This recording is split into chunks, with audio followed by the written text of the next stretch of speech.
This is James Lupton for Round 8 Boxing, sponsored by Upton Clan Builders, and I'm delighted to be joined today by Abass Baraou. Abass, world champion. How does that sound? Very good. Absolutely. Obviously, it's what you've been working for all your life and all your career, and you finally got to where you wanted to be and where you believe you could have got to a long time ago. Just talk to me first of all about that emotion, and obviously you won the interim and then it was elevated. Did it have the same impact for you becoming world champion that way? Yeah, definitely. I mean, going into the Tellez fight, I knew that's like a potential world title fight. So to me, I had to believe in it, and I claimed it right after the win that I'm world champion. I'm going to be world champion, and believe in it. And so, like once I got the confirmation letter from the WBA, I was relieved and happy. I didn't celebrate again, but because like I celebrated after the win already, and yeah, it just confirmed it, and I'm more excited for the future work, and I'm glad to be in this position. Has your mindset or mentality changed at all? Because now, from being or targeting the world champions and titles, you're now the target for other people. My mindset, like I'm more excited now, I would say, and I know that now it's easier to make the big fight happening. So um, I'm more excited, and I have smelled blood, like, and I want to make the big fights happen. So like I said, now I know the are open, a lot of options, a lot of possibility for great fights, and that's the position I always wanted to be. And I feel like I have a new hunger now.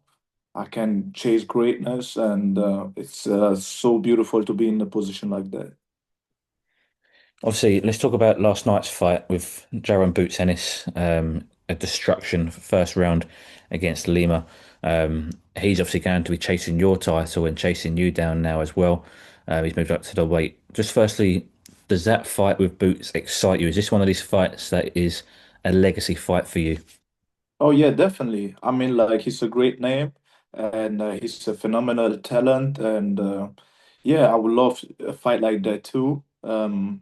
There's like a lot of talks, a lot of option on the table right now. So like we will go with the best option, and I put myself in this position, and I'm willing to fight anyone. And I feel like this is a weight class where you get like exciting fight in the top 10 in the division. So like any fight will be like a challenge and a great fight night. So yeah, like with whichever fight we get a good option, we will take that. And of course, if Boots is interested in the title, it is here.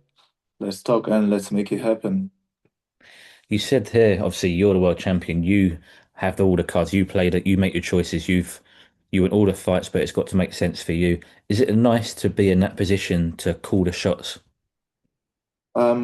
Yes, it's amazing, especially for me, because I have been chasing fight, I have been chasing opportunity my whole career, and being in the position right now, I wanna uh, I want to make happen why I started the boxing. I want to make like fights that make sense, that can push me forwards, that can make legacy and everything, and everything will come with it naturally. So I'm focusing on improving myself, and that's what I've always been focused on. And now being in this position, I know like, okay, I'm closer to the goal. It's like it's everything is possible now. In unification, a great defense, like top guys in the division.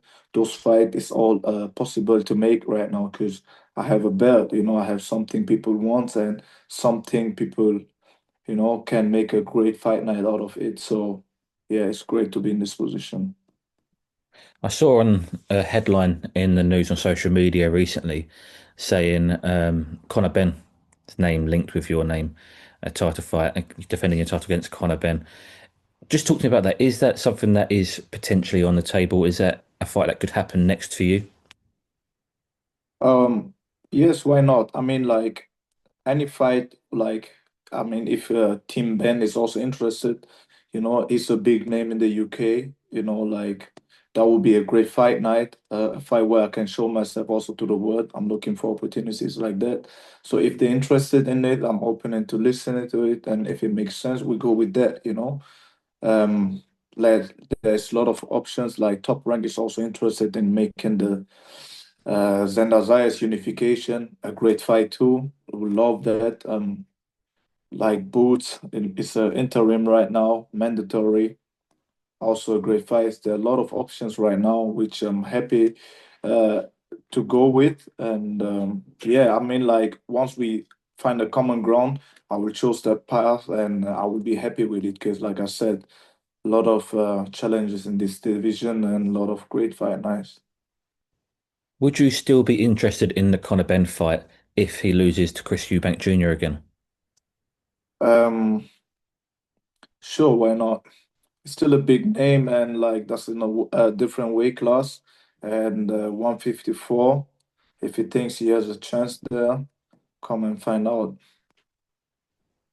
You mentioned Top Rank were interested in the Xander Zayas fight for yourself. When you became world champion, did you find that all of a sudden the phone was ringing a lot more? You was getting a lot more offers and a lot more people. As I mentioned, you've now got the target on your back. Did people sort of start giving your phone a ring, saying, "Listen, let's make this fight happen"? Oh yeah, definitely. I mean, like Paul Gibson, my manager, he has to deal with it. I mean, like there was a lot of things happening right now because also I've been out of contract with Wasserman. Like he has a lot of work to do. But yeah, a lot of opportunity, a lot of promoters, like, and it's depending what they has to offer, like what fights. Because like I have been waiting for a long time to be in a position like this, becoming world champ and also now agency free. So now like we gotta see the options we go with that make really sense for me for me to reach my highest potential, and that's what we're gonna choose. And yeah, definitely a lot of phone calls, a lot of thinking, a lot of patience, but it's beautiful, it's exciting, and I mean I've waited a long time to be in a situation like this. So you mentioned obviously your contract's run out with Wasserman. Talks are ongoing, assume, with a lot of promoters. Now you're a world champion. I'm sure everybody will want to be able to promote you. You know, you're a great fighter as well as a world champion. On that note, I just want to ask you, obviously, Dana White has come into boxing now, with Zuffa Boxing. Is that something that would interest you, or would you like to go with a more established and more potentially recognized boxing promoter? In this matter, I would like to be advised by my manager. I mean, like, because somebody's new doesn't mean like it's a wrong choice or whatsoever. But like I say, I'm in a position right now where I let myself, I listen to advice. I want to reach the highest potential, and wherever I can get this feeling that I'm like welcome, or like people can deal with me, I will go with that. Like we also been still in talks with Wasserman, like trying to renegotiate, and we're still talking to other people too to find the best solution, which I'm comfortable with because now I'm trying to prioritize my career and to give it the right boost. No, absolutely. Um, your career, your life even is an inspirational one, Abbas. You know, from what you've been throughout your life, trials and tribulations. Um, but specifically in your boxing career, I want to talk about you obviously took a loss about what, 5 years ago, Jack Culcay, and now you've bounced back from that, and like I say, you're now a world champion. What lessons did you learn from that defeat? Um, I think I learned a lot. With this fight, I would say I learned more about the boxing business, I would say, you have to wait for the right time and you have to make it right. And it's not only the work in the gym, it's like a lot of things working with it. Like I feel that fight introduced me to the professional business side of boxing as well. Because I thought my work is only in the gym.